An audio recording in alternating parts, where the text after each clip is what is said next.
안녕하세요. 안녕하세요. 오늘 발표를 진행하게 될 김현민. 최도원입니다.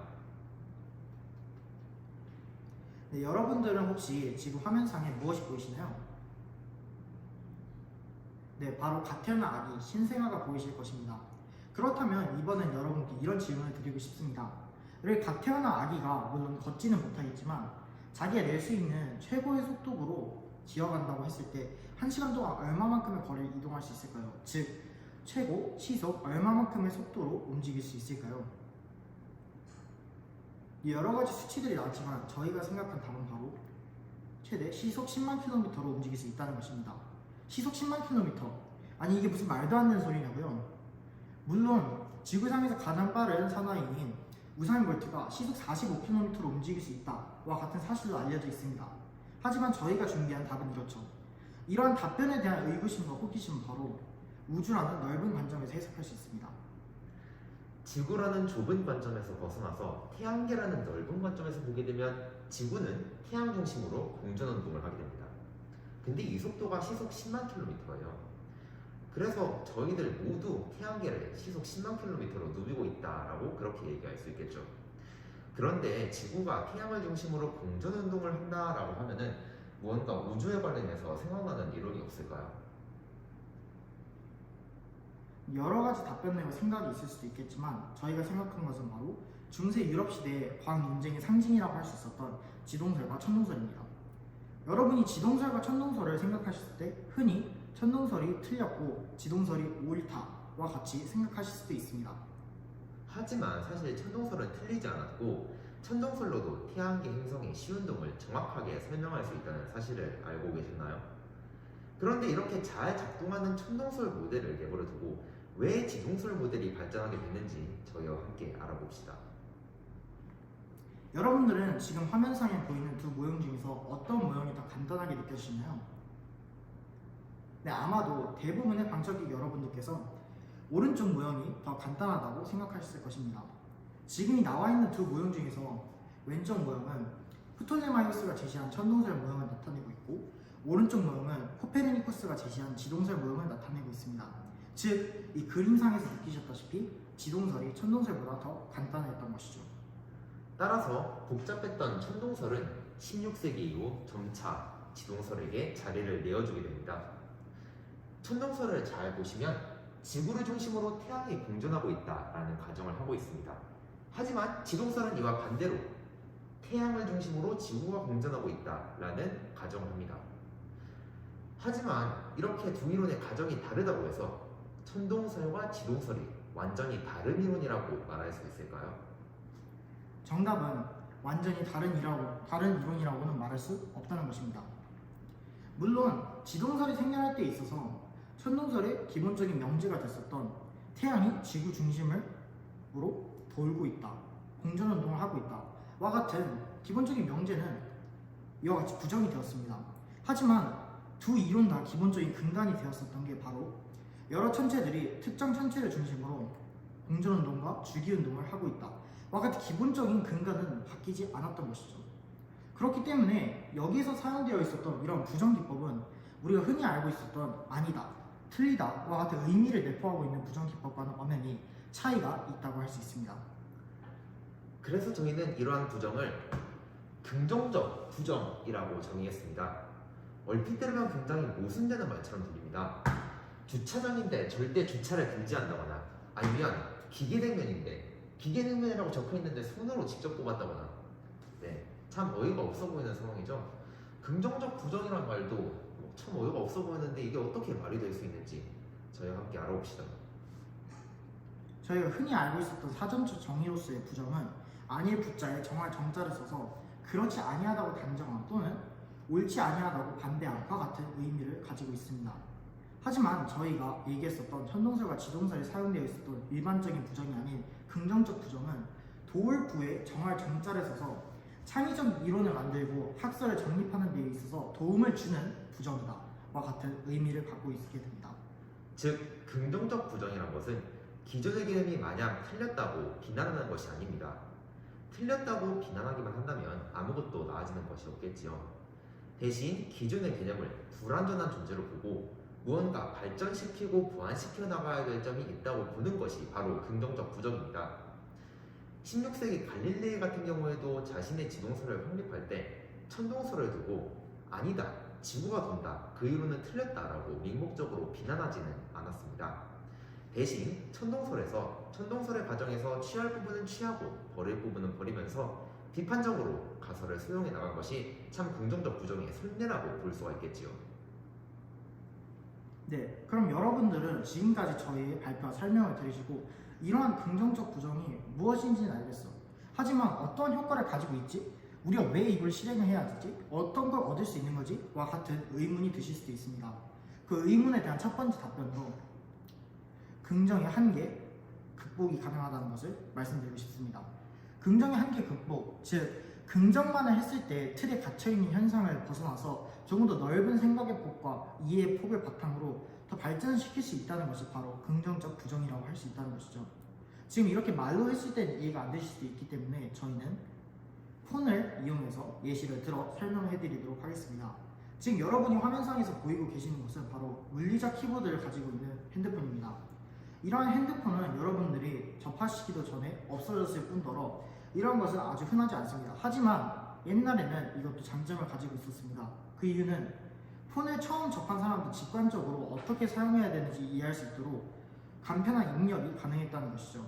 하지만 이것이 변천 과정에 있어서 바뀐 이후에는 언제나 단점이 따라오게 됩니다. 그 단점이 바로 키보드가 있기 때문에 핸드폰 자체가 무거워지고 그리고 공간 낭비가 심해졌습니다. 실제로 기능을 우리가 확인할 수 있는 스마트폰의 화면이 점점 더 또 반절로 줄어들었다는 것이죠. 그렇다면 이번에는 이렇게 스마트폰, 한마디로 기존의 관점을 긍정만을 했을 때 어떠한 결과가 생기며 긍정적 부정을 도입했을 때는 또한 어떠한 효과를 얻을 수 있는지에 대해서 설명을 해드리도록 하겠습니다. 기존의 관점, 즉 물리적 키보드를 가지고 있는 핸드폰을 긍정만을 했을 때도 물론 발전을 할 수 있습니다.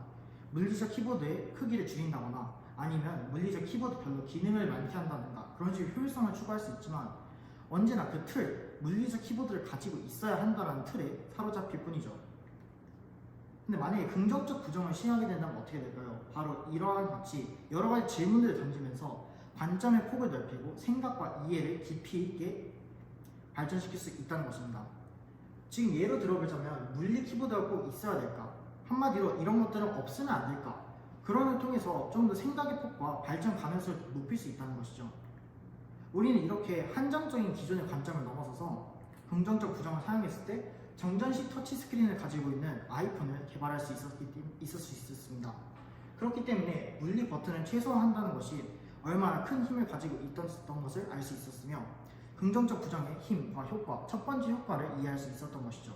그런데 긍정적 부정을 해서 이런 좋은 제품이 나오면은 저도 더할 나위 없이 좋겠어요. 하지만 긍정적 부정을 하느라 시간은 시간대로 돈은 돈대로 다 쓰고 이런 혁신적인 아이디어가 나오지 않으면 저는 어떻게 되는 거죠? 저는 손해를 보는 게 아닐까요? 하지만 괜찮습니다. 여러분들께서 긍정적 부정을 시행하게 되신다면 무조건적인 이득을 하나라도 창출해내실 수가 있게 됩니다. 네, 아까 전에 언급했던 것처럼 긍정적 부정을 통한 아이디어가 시장 가치가 충분히 있는 것으로 판명난다면 당연히 저희는 그것을 통해서 막비한 이익을 창출할 수 있겠지만 설사 그 아이디어가 실패작이었다고 해도 또는 시장에서 망했다고 하더라도 여러분들은 여전히 얻어가는 것이 있게 됩니다. 제가 무슨 말을 하는 건지 펩시사의 예를 통해서 봅시다. 화면에 보이시는 이 음료수는 콜라입니다. 근데 뭔가 색깔이 좀 이상하죠? 콜라인데 투명색입니다. 당시 1990년대 펩시가 시장에 내놓은 크리스털 콜라라는 제품인데 소비자들의 유행이 투명이었기 때문에 펩시도 콜라도 투명으로 만들어볼까 하면서 내놓은 작품이라고 할 수가 있습니다. 당시에 투명 세제라든가 투명 옷감이라든가 아니면은 투명 용기라든가 이런 것이 잘 팔렸기에 뭔가 이런 투명 콜라도 참 신해서 잘 팔릴 것 같았지만 실상은 시장에서 실패하게 됩니다.